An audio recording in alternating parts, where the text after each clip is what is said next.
So, have you cakap now? Yes, Datuk. Yeah. Okay. Okay. Assalamualaikum semua. Selamat sejahtera. Selamat petang. Terima kasih kepada rakan-rakan media yang hadir pada hari ini. Hari ini, sebagaimana yang kita tahu, terdapat usul-usul daripada Yang Berhormat Perdana Menteri, pertamanya untuk mengosongkan jawatan speaker yang lepas, iaitu Yang Berhormat Tan Sri Ariff Yusof, dan yang keduanya untuk melantik saya sebagai speaker. Usul yang pertama tersebut telah pun diluluskan oleh Parlimen. Saya rasa dengan 111 mengundi untuk menyokong usul tersebut dan 109 undi menolak usul tersebut, dan kemudiannya usul untuk melantik saya sebagai speaker. Oleh kerana tidak ada usul lain, calon lain, maka saya dilantik sebagai speaker. Usul yang ketiga ialah untuk mengosongkan jawatan timbalan yang dipertua, Yang Berhormat Ngah Komeng, tetapi Yang Berhormat Ngah Komeng telah pun meletakkan jawatannya sebelum usul tersebut dimulakan, lalu usul tersebut ditarik balik oleh Yang Berhormat Perdana Menteri. Usul yang selepas itu ialah usul untuk melantik Yang Berhormat Datuk Seri Azalina sebagai timbalan yang dipertua. Ianya juga telah diluluskan, telah dimasyurkanlah sebagai yang berhormat timbalan yang dipertua, kerana tidak ada calon lain. Jadi itu saja saya rasa yang usul-usul yang penting yang telah dibahaskan di dalam Dewan Rakyat pada hari ini. Terdapat juga usul untuk oleh Yang Berhormat Menteri dalam Menteri Undang-Undang mengenai Select Committee, dan itu juga telah diluluskan oleh Dewan pada sebentar tadi. Bagi pihak saya ingin mengucapkan terima kasih kepada Yang Amat Berhormat Perdana Menteri kerana telah mengusulkan pelantikan saya. Terima kasih juga kepada semua ahli-ahli Parlimen yang telah mengambil bahagian dalam proses pelantikan saya, sama ada yang menyokong ataupun yang tidak menyokong, kerana itu memang sememangnya satu amalan demokrasi, dan saya mengucapkan terima kasih kepada semuanya. Saya juga ingin mengucapkan terima kasih saya rasa bagi pihak timbalan yang dipertua, Yang Berhormat Azalina, kepada semua juga ahli-ahli Parlimen yang telah mengambil bahagian dalam proses pelantikan Datuk Seri Azalina sebagai timbalan yang dipertua pada hari ini. Saya juga ingin mengucapkan terima kasih tidak terhingga kepada mantan speaker Tan Sri Ariff Mak Yusof. Beliau sebenarnya merupakan pensyarah saya, juga merupakan rakan kongsi saya di firma guaman Chiang & Arif, dan pihak Parlimen terhutang budi di atas perkhidmatan beliau selama ini, semua sumbangan beliau ke arah proses reformasi Parlimen. Jadi kita semua terhutang budi dan berterima kasih kepada beliau, dan mengucapkan selamat berjaya kepada Tan Sri Ariff Yusof selepas ini. Ya. Datuk, your appointment, of course, the questions regarding your appointment earlier, the issues that were raised was because there was no voting, like similar, like how the process was done to remove Tan Sri Ariff. But when you came in, the motion was tabled, but there was no vote from either side, and so that was raised as an issue. Can you explain if that's legitimate or not? Because according to a standing order, anyone nominated as the speaker, it needs to be there needs to be a voting among the members of Parliament. Tak ada. Sebenarnya mengikut peraturan mesyuarat standing order, sekiranya hanya terdapat satu pencalonan, maka tidak perlu voting. Dia terus dimasyurkan oleh setiausaha sebagai speaker ataupun sebagai timbalan yang dipertua. Kalau seorang calon tak ada voting.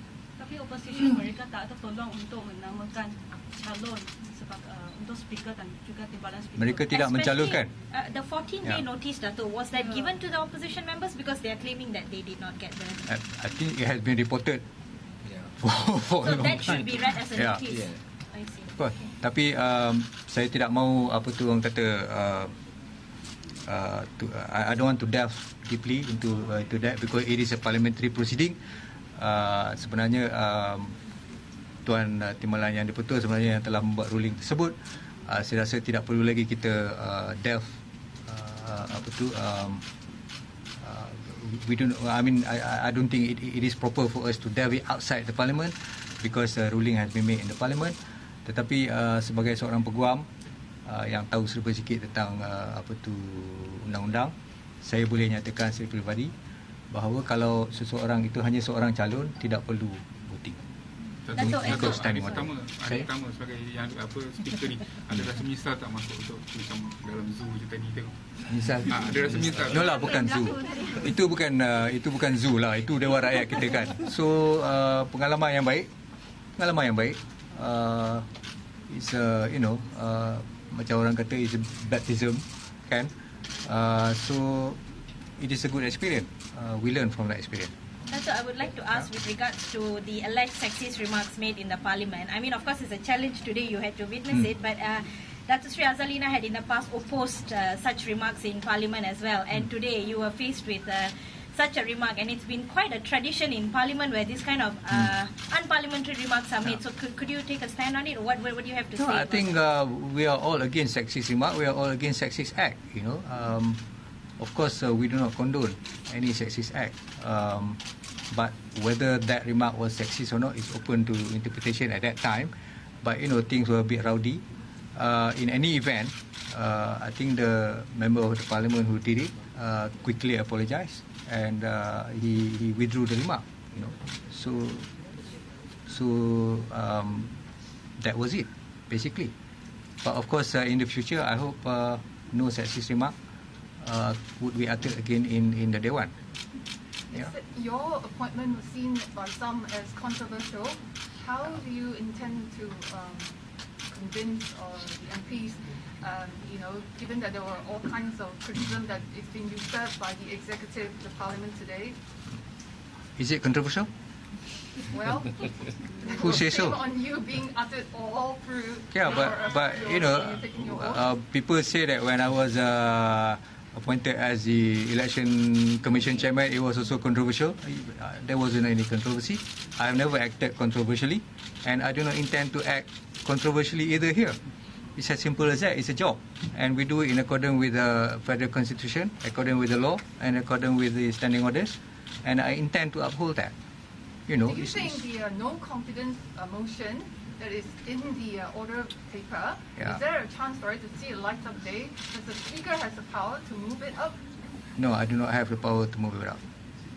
And it has been decided by the previous Speaker to list that as number 27 on the list. So if we come to that, then we will deal with it. Sorry. Saya belum dapat peluang untuk berbincang tentang proses-proses reformasi parlimen, tapi saya maklum bahawa sebelum ini Tan Sri Ariff telah menjalankan beberapa proses reformasi, beberapa proses reform parlimen.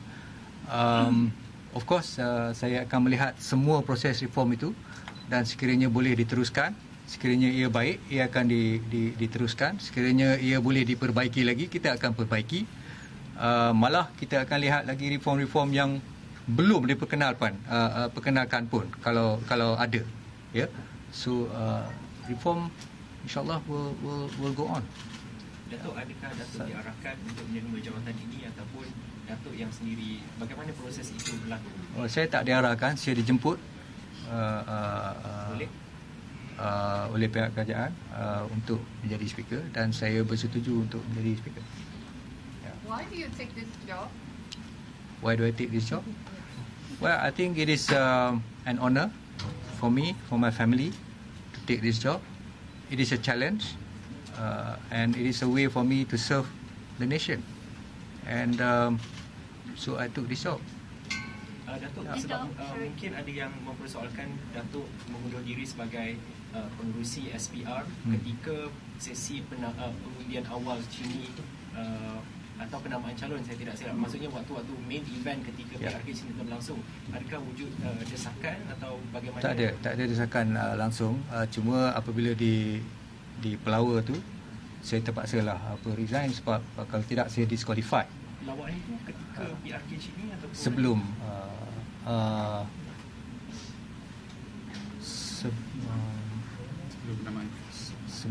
sebelum penamaan. Datuk, dengan apa yang berlaku di dalam Dewan Rakyat sebentar tadi kan, sejauh mana Datuk mampu untuk mengawal keadaan Dewan Rakyat selepas ni? Tomorrow another day. Yes. Ya, kita akan cuba mengawal Dewan Rakyat.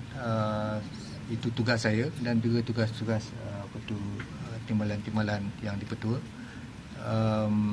Kita akan cuba selera upayalah untuk mempertahankan standing order, untuk mengadakan decorum sebagaimana yang diperlukan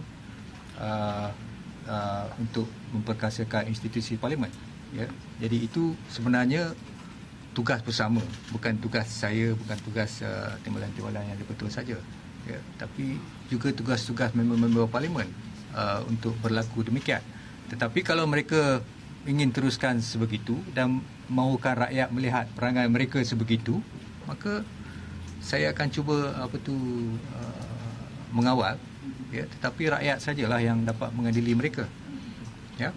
Datuk tadi dah kata bahawa pembangkang bukan tak ada peluang untuk mencalonkan nama sebagai speaker, cuma mereka tak nak mencalonkan.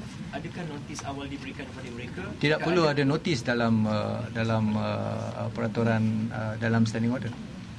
Maksudnya mereka sesiapa yang nak calonkan boleh calonkan pada setiap masa yang sebelum 14 hari sebelum syarat. Sorry, Datuk, just to clarify on what he asked, because it was an earlier question I asked.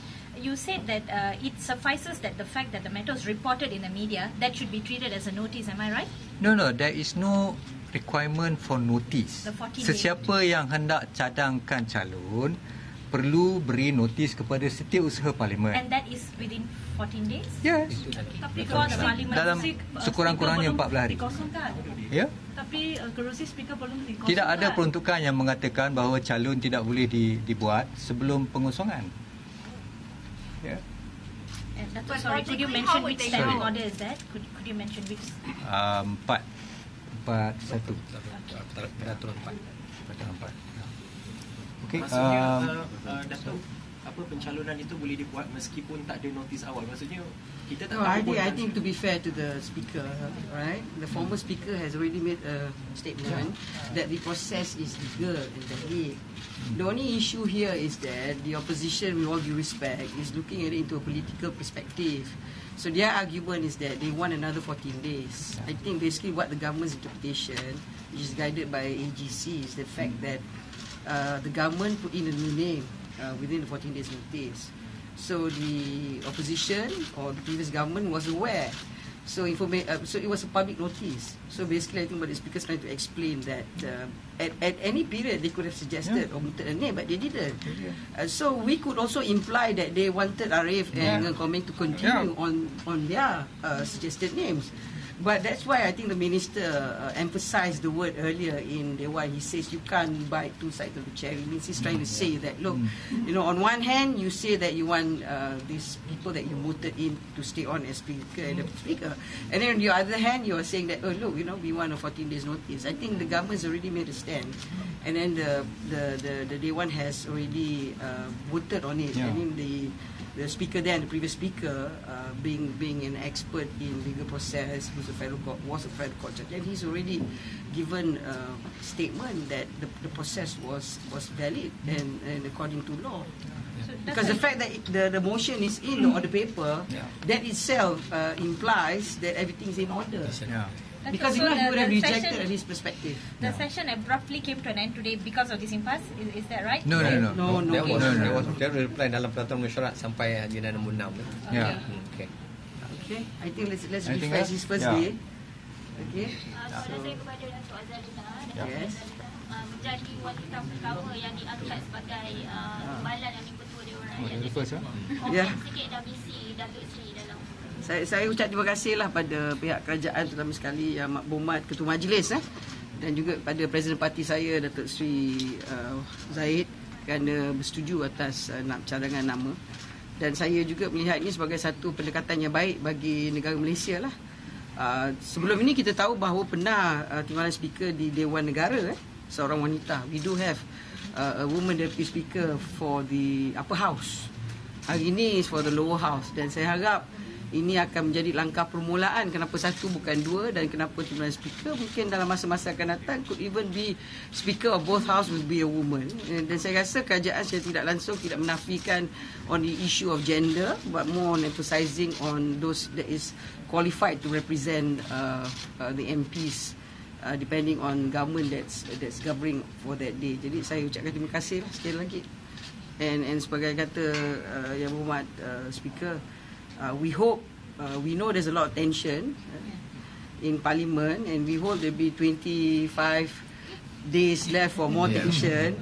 And I think basically, to be fair, if we know that we are representing the people, let's talk about the people's issue. We've got a bill on COVID. There's a lot of laws that we need to look at so that the country can move forward. The whole world is moving forward.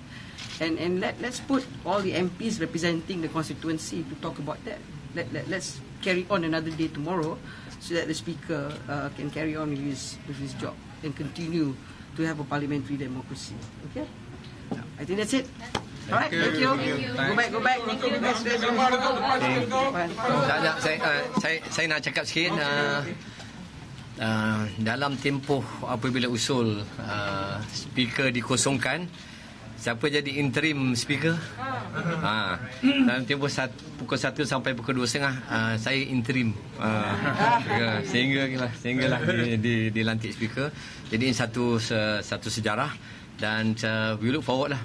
Besok kita akan mulakan proses 10 hari untuk perbahasan mengenai dengan usul Titah Diraja, dan kita akan continue seperti biasa. Hari Selasa dan hari Khamis, first half an hour is on MQT, Minister's question time lah. Jadi saya harap we work in a team untuk membina Dewan Rakyat dengan lebih baik lagi. Terima kasih. Terima